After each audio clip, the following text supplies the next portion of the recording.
Bismillahirrahmanirrahim, alhamdulillah, wassalatu wassalamu ala rasulillah. Vllazni të nderuar, sonte është dersi I fundit I këtij libri. Në dersin e radhës vetëm një përmbledhje do ta bëjmë të asaj që kemi shpjeguar. Sonte kemi kapitullin e fundit, siç thash, urtësia e forcës me dënime sheriatike. Do thonë feja islame I ka caktuar dënimet sheriatike për krime ashtu që kriminali ta marrë dënimin e merituar, edhe të pastrohet në këtë botë para daljes tek Allahu subhanahu wa taala. Sikur secili shtet, edhe jo sheriatik, me çdo ligj që e ka edhe ndëshkimin apo ekzekutimin e kriminalit në forma të ndryshme. Ki për shembull në Amerikë, disa republika, disa shtete janë që kanë dënimin me vdekje. Po ashtu edhe sheriati islami I parashit disa dënime që janë ta'zir, pastaj disa dënime që janë me ekzekutime, e kështu me radhë. Sonte do t'i trajtojmë inshallahu taala, thot disa prej pikave të dënimit. Dhe kjo është për mbrojtjen e sigurisë së njerëzve, edhe për stabilitet, sepse nëse nuk ka ndëshkime, qoftë me burg apo që parashihet, apo qoftë me ekzekutim në forma të ndryshme, atëherë përhapet krimi. Është normale që ka më përhap krimi. Sepse njeriu kur ta din se nuk ndëshkohet, ai shumë lehtë bën krime, bën banda të ndryshme, bën grupe të ndryshme. Përkundër dënimeve që bëhen, ekzekutimit të dënimeve që bëhen këto shtete sekulare, prap ka banda të ndryshme. Dhe për atë arsye Islami ka parapa disa ligje që e ndal krimin. Nëse ti e vret një person dhe kur ta mendon që ki mu ekzekutu prej shtetit, prej gjykatave, atëherë ndalesh njëherë.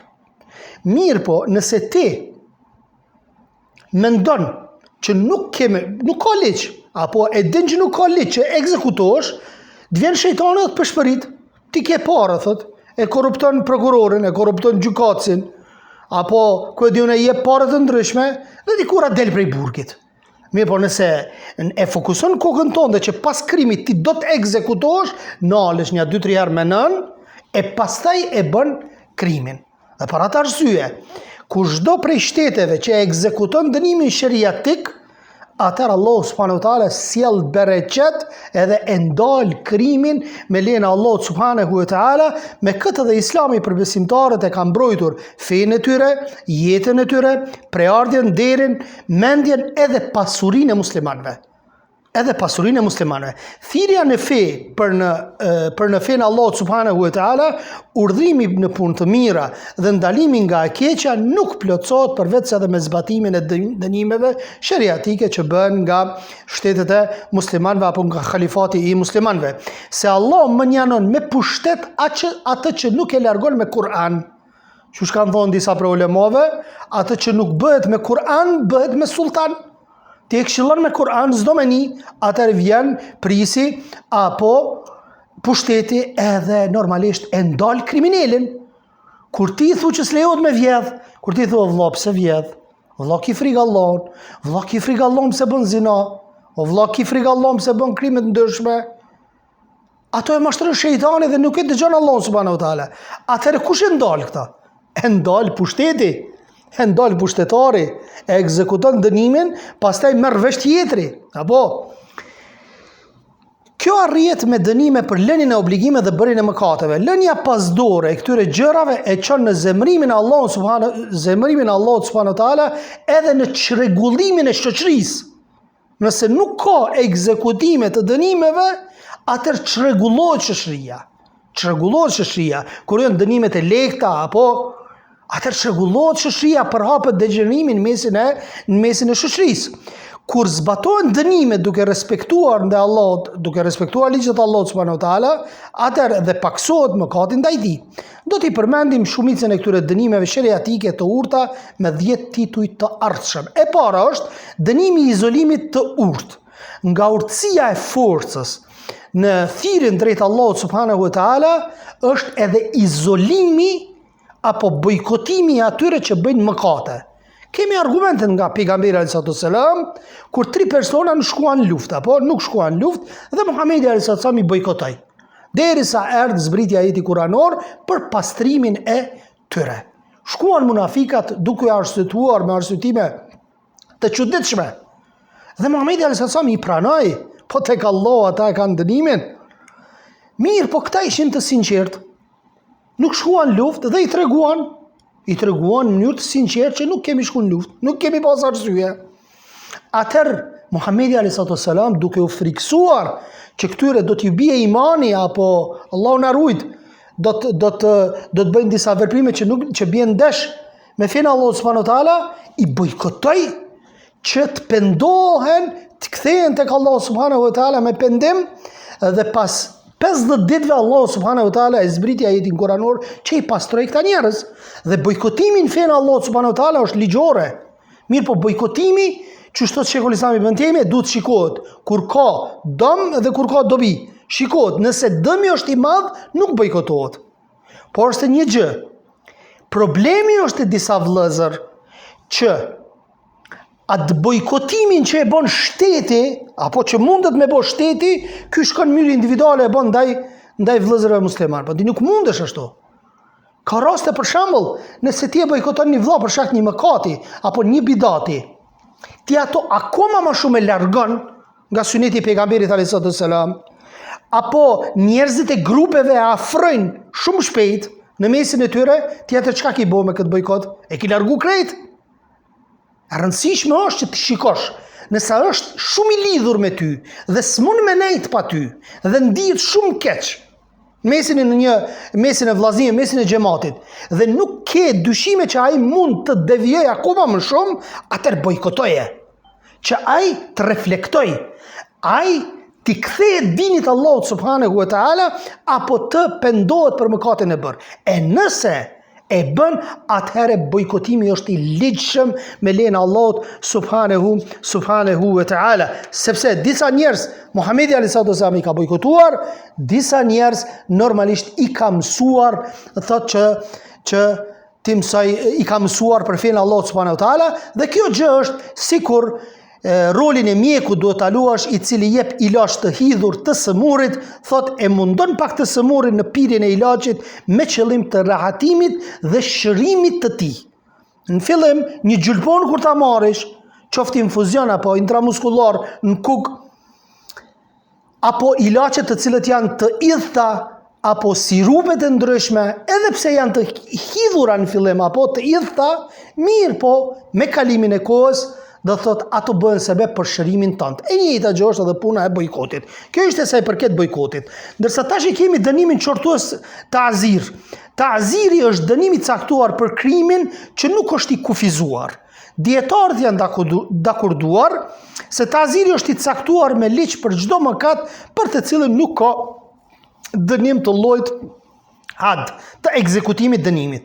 Mëkatet janë dy llojesh, lënia e vajxhipit edhe thot veprimi i ndalesës. Ashtu siç dënohet ai që nuk e jep zakatin dhe të drejta tjera njerëzore derisa t'i kryen ato. Ebu Bekri radiallahu anhu i luftoi ata të cilët nuk e dhanë zakatin.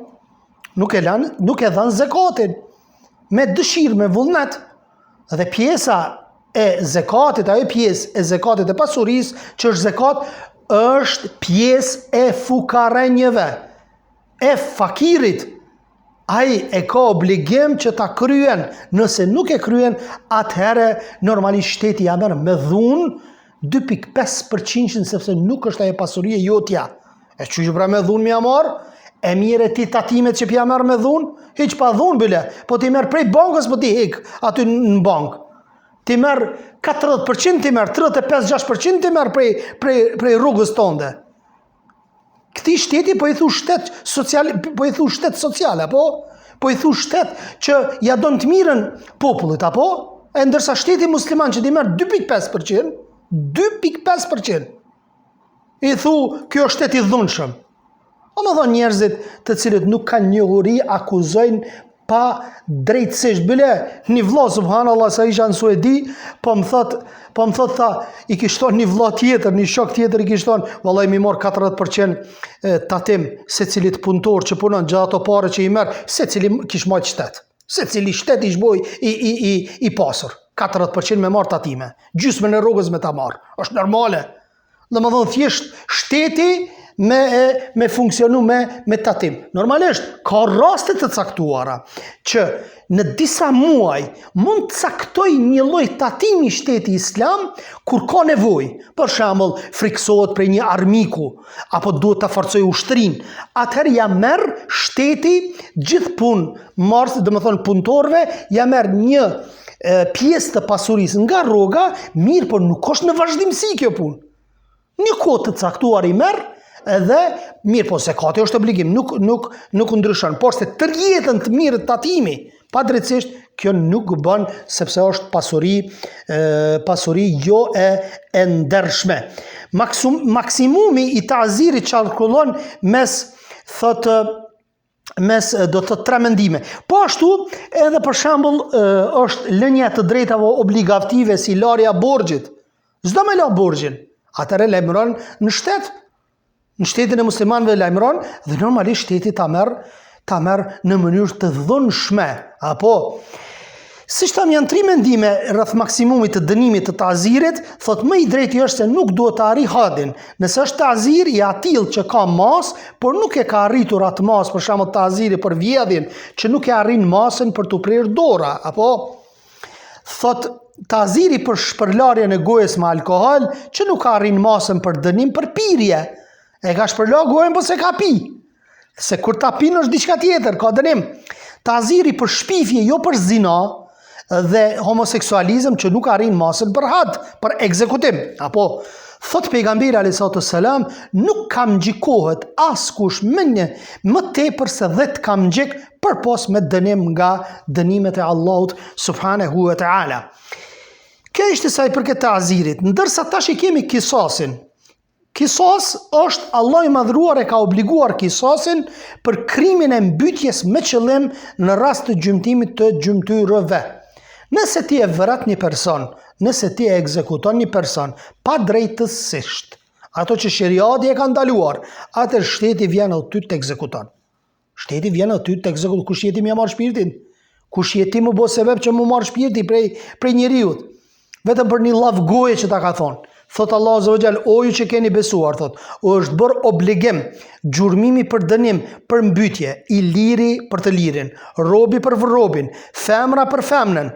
Thot, kurse ati që i fali diçka nga vllai i vet, atëherë ajo le të përcillet, kuptueshëm dhe shpagimi atij le t'i bëhet më mirë. Kjo thot është një lehtësim dhe mëshirë prej Zotit tuaj, kush te i kalon pas këtij ai ka një dënim të hidhur. Suratul Bekara ajeti 178. Po ashtu Allah azza wa jalla në suratul Maide ajeti 45 thot: ne u caktuam atyre në Teurat, domethënë beni Israilve, kundër masat ndërshkuese.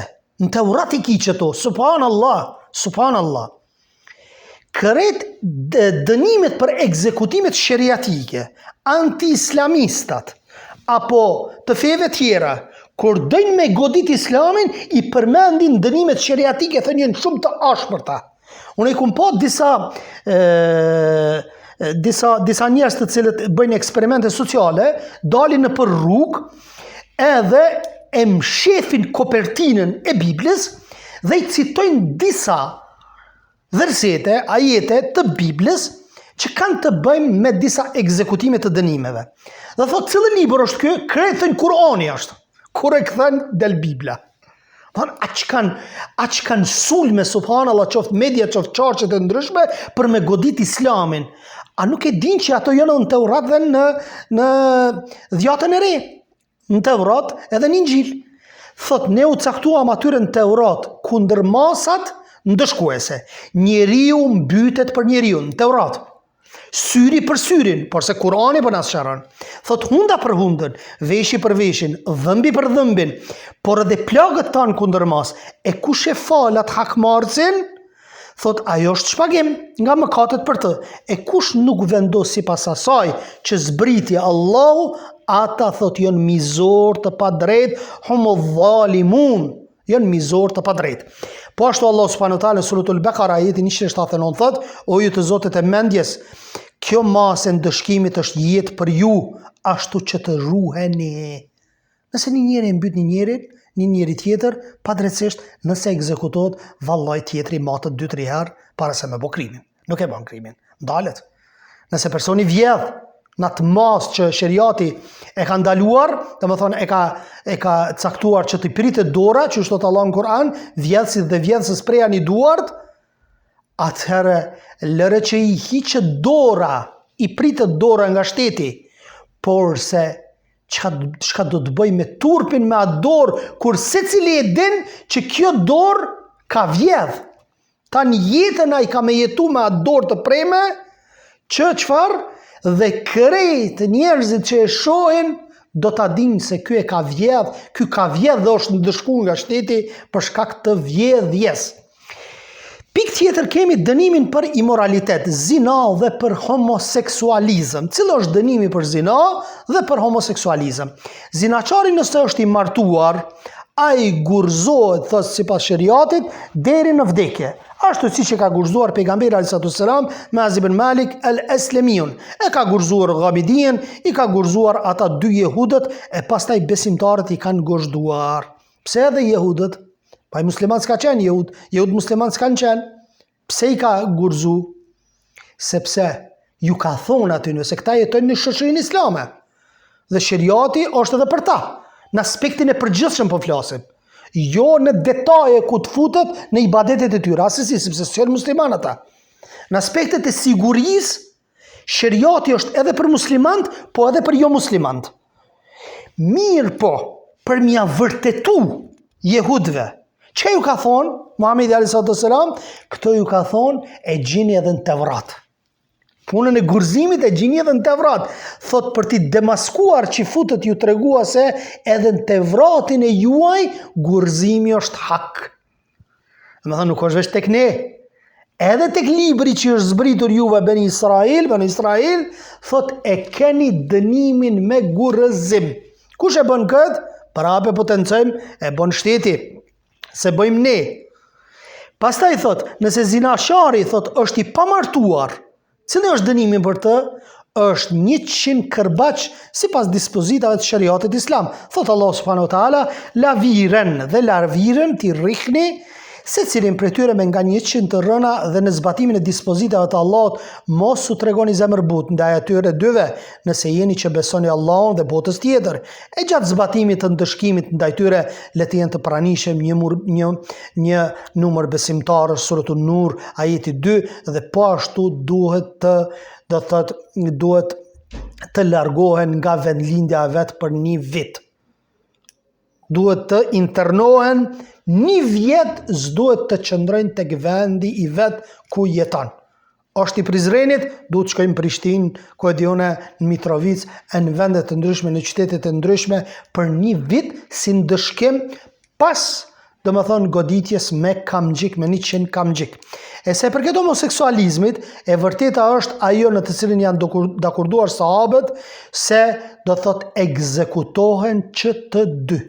Ekzekutohen që të dy nëse vërtetohet homoseksualizmi i 2 personave, thot ekzekutohen sipas sheriatit.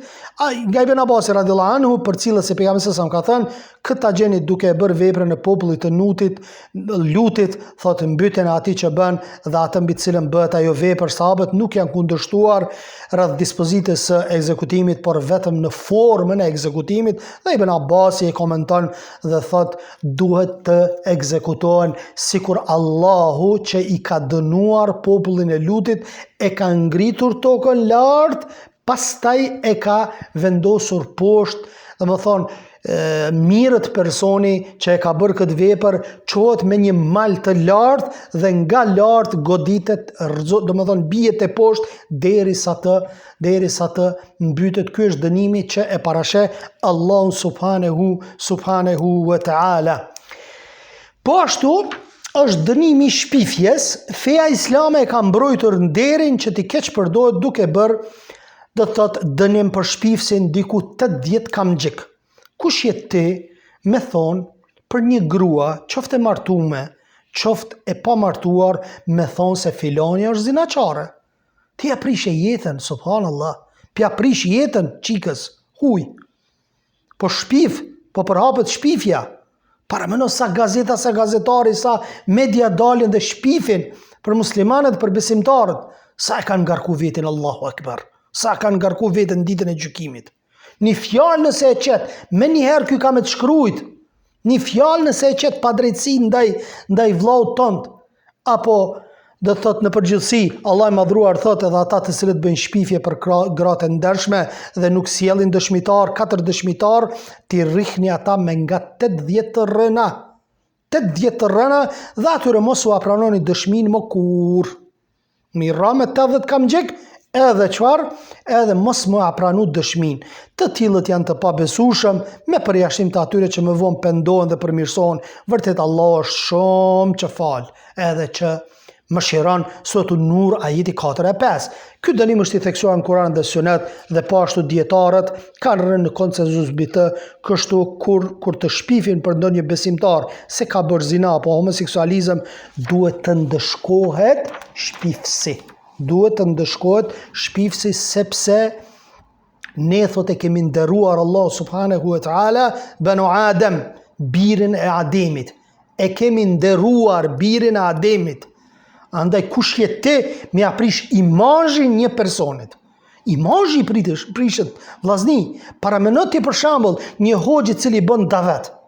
Një hoxh i cili bën davet. Edhe don me aprish imazhin në aspektin e moralit. Ja prish imazhin e hoxhës. Sikur me ro hoxha në atë groc të moralit të keq. Edhe me e qit mediat me fakte. Ai hoxh mos unë qohet në altë ma. Sa është problem? Përveç Allah kur don mu pendu sinqerisht. Është problem. Një hoxh nëse moralin e ti nuk e ka në rregull, ka bo zina, Allah na rujt, apo diçka, ku del ai tash në hutbe edhe me dal mi u dhon njerëzve moral? Është problem.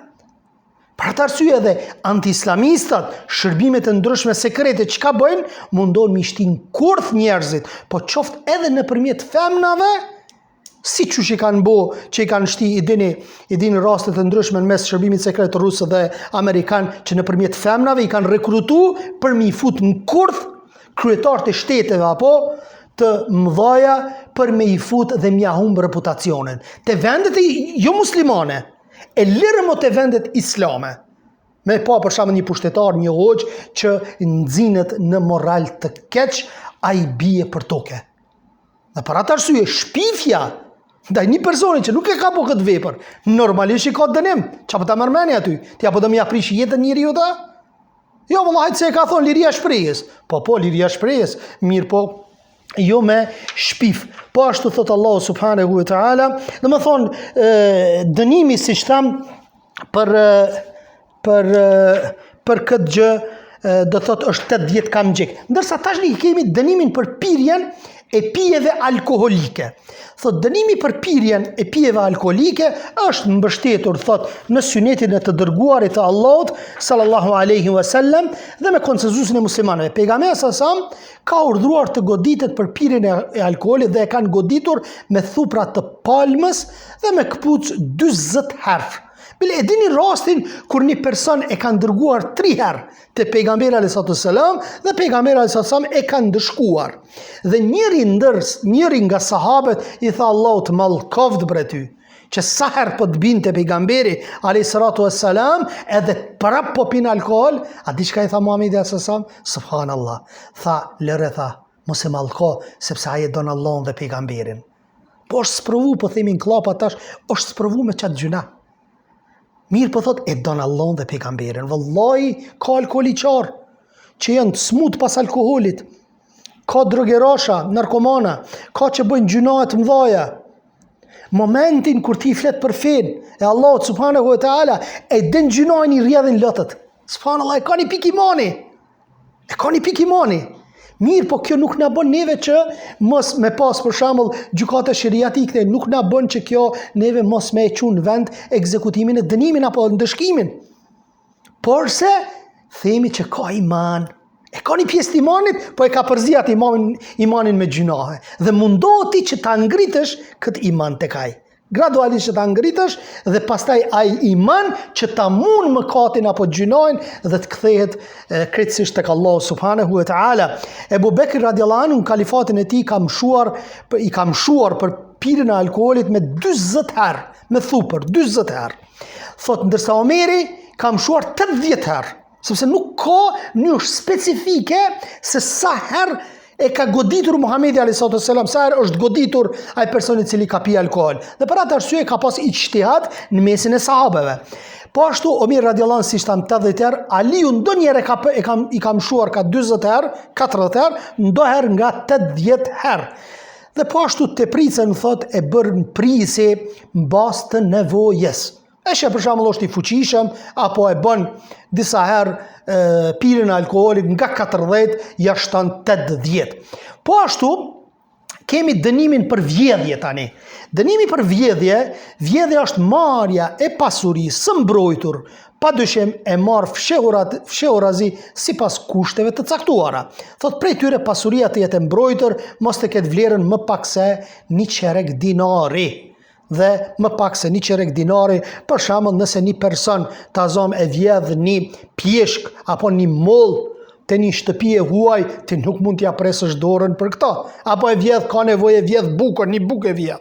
Pini marketit, a kimi ja prej dorëna, nuk pritet dora. Nuk pritet dora pa u arrit ajo sasi. Thot Allah subhanahu wa taala, vjedhësit dhe vjedhësës prejani duart, si shpagim i veprës që bën. Tani unë i them atyre të cilët mundohen të nxjerrin jashtë kontekstit fjalët e hoxhallarëve. A më lejon ti mu Kur'anin me shpjegu po? Po ti po thret në kundërshtim me ligjet aktuale, mirë dhe, unë veç për të stoj ajetin kuranor, vjedhësit dhe vjedhësës prej janë i durt. Tash çka me bo? Ata heki këtë ajet tani, ati heki Kur'anin krejt pra, prej muslimanve. Qysh mja bo atëre? Kemi sqaruna, na e sqarojmë, po gjyqin, ekzekutimin e dënimin e merr dikush nalt, dikush i cili ka pushtet, na vetëm e tregojmë. E tregojmë që ky është, e tregojmë se sa i dëmshëm dhe sa i rrezikshëm është gjunaji që me pas shtet që gjykon me Kur'an, atëherë shiko se çfarë dënimi ti mund ta marrësh. Dhe as si unë s'po nxiti tash me shku njerëzit nëpër rrugë mja prej durt. Pastaj thot, kjo mos është dënim nga Allahu, Allahu është i fuqishëm, ligjdhënës i urtë, e kush pendohet pas punës së keqe dhe përmirësohet, s'ka dyshim Allahu ja pranon pendimin, Allahu është që të falë shumë dhe është mëshirues. Suratul Maide ajeti 38-39. Po ashtu kemi dënimin për rebelizëm, pastaj kemi dënimin e renegatit edhe luftimi kundër kryengritësve, edhe po e krym pak e gjatë, po thash mos ta lëm në dersin e radhës. Dënimi për rebelizëm. Ata që u ndërpresin rrugët njerëzve janë rebel. Dhe thot që u dalin njerëzve përpara me armë, që ju marrin pasuni, që ju marrin gjëra të vlefshme, hyp në autobus, shkon u thon dhe del tipi me kallash përpara, të futet brenda dhe të vjedh. Thot në periferi të qyteteve për t'u marrur pasurinë para syve të tyre dhe duke i nënçmuar. Kjo është e njëjtë, po e bëri këtë krim një individ apo grup, secili trajtohet si rebel. Krejt do të thot e marrin dënimin e merituar. Dënimi atyre që luftojnë Allahun dhe të dërguarin e tij dhe bëjnë shkatrime në tokë, nuk është tjetër vetëm se çfarë të ekzekutohen dhe të gozhdohen. Thot ose të gjumtohen, të priten duart dhe këmbët e tyre të anëve të kundërta, ose të dëbohen nga vendi. Kjo mos ndëshkuese është poshtrim për ta në dynjë dhe në botën tjetër, ata do të kenë dënim të madh përveç atyre që janë penduar para se t'i kapni. E dijeni pra se Allahu bën falje të madhe, është mëshirues. Suratul Maide ajeti 33-34. Domethënë është në Kur'an, po e citoj ajetin kuranor. Po ashtu, nëse vetëm shkaktojnë frikë në rrugë, por nuk marrin pasurinë, ata i dëbojnë nga vendlindja atyre. Ky është edhe mendimi i shumicës së dietarëve Shafi. Pikën e 10 e kemi dënimin e renegatit apo murtedit. Disa për ta kundërshtuar Islamin apo për t'i kundërshtuar muslimanët thonë çfarë feja është për thotë. Thot e ekzekuton, thot feja jote renegatin, murtedin, ai cili del nga feja. A nuk është feja e lirë? A nuk është njeriu i lirë të besoj apo të mos besoj? Fusin kësi lloj dyshime. Unë kom qef mjau bë kjas, mjau krahasu me çështjen e shqiptarisë. Sepse shqiptarit duhet pak mi bë krahasime që me bind, me thonë ka dale po vëlla mirë e ki. Unë tash e pyes një anti-islamist, i cili thot, i cili flet shqip falë, si ju thamun e këtynve, që luftojnë islamin dhe fenë e popullatës shumicë të Kosovës. A nëse një shqiptar po e zom, është në UÇK dhe lufton përballë serbëve, dhe ky shqiptar për një moment, ushtari i UÇK-s, ja kthen shpinën UÇK-s dhe shqiptarëve dhe radhitet në mesin e serbëve dhe të lufton ty. Ose në luftë bën shpionazh për me i tregu sekretet e UÇK-s tek serbët. Çka i bën? E vras e prej, thot shqiptari. Apo dhe Islami çështu e ka. Edhe Islami çështu e ka. Murtedi në Islam llogaritet tradhtar. Tradhtari ekzekutohet nga shteti. Tradhtari ekzekutohet nga shteti. Mirë po, paraprakisht, Islami nuk të ekzekuton si tradhtar nëse ti nuk je musliman, nëse ti thu jo, unë s'du më bo musliman, unë du me majt fenë që ato që e kam, qof krishter, qof jehud, qof ko e dione, atëhere kur gjë nuk të ban. Mirë po, nëse ti futesh brenda, e pranon Islamin, dhe pastaj lufton Islamin, atëherë shteti Islam ty të thret në pendim, nëse nuk pendosh, Allahu subhanahu wa ta'ala ka caktuar dhe Muhamedi a.s. që nga gjykatat islame ai të ekzekutohet dhe i vihet epiteti si tradhtar. I vihet epiteti si tradhtar gjithmonë sipas asaj që po themi që këto dënime janë për pushtetin islam dhe jo sot që nuk ka gjykata islame në vendet, në shumicën e vendeve të muslimanëve. Thot Allah Azza wa Jall, thot e kush zbrapset prej jush nga feja ati dhe vdes si pa besimtar, ata i kanë zhdukur veprat e veta në këtë jetë dhe një jetën tjetër, të tillët janë banor të zjarit dhe në të do të qëndrojnë për jetëshëm. Suratul Bekara ajeti 217 dhe pejgamberi a.s. thot kush e ndoron fen, thot atëherë dënimi për të çka është ekzekutimi, sepse ai është tradhtar që ka tradhtu fen e vet. Po ashtu, Muhamedi a.s. Po ashtu kemi edhe pikën tjetër, thot dhe kjo e fundit është, për sonte, thot luftimi kundër kryengritësve. Thot krimi kryengritjes është kur një grup njerëzit të cilët posedojnë forcë ngrihen kundër prisit. Në Islam vllazni, sunetin e pejgamberit a.s. nuk lejohet mu ngrit kundër pushtetarit musliman, po qof gjunahçar edhe zullumçar. Qof gjunahçar dhe zullumçar nuk lejohet mu ngrit shkaku i dëmeve që shkaktohet në mesin e muslimanëve.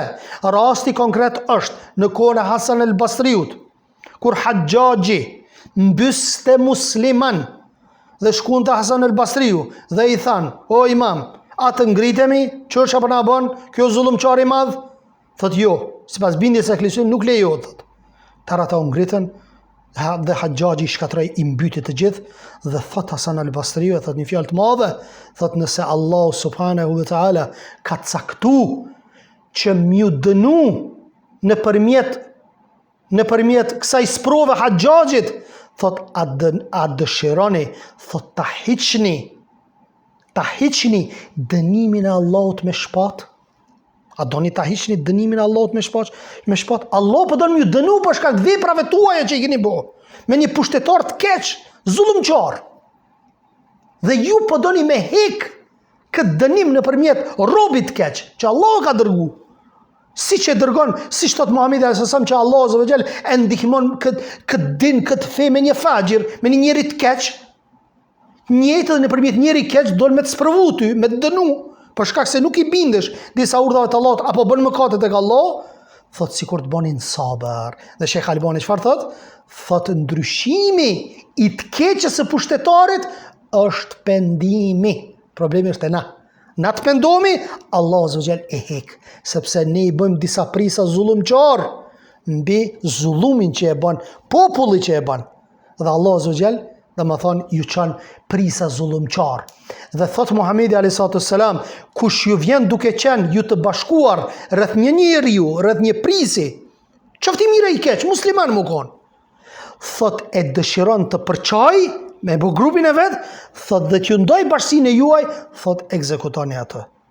Sepse ai dëshiron për shkak të karrikës, një lloj opozite, për shkak të karrikës, don me marr pushtetin që e ka marr një person dhe e ka konsolidu shtetin. E ti po qosh tash po don me bot trazir, po don me marr pushtetin, thot ato thot ekzekutone.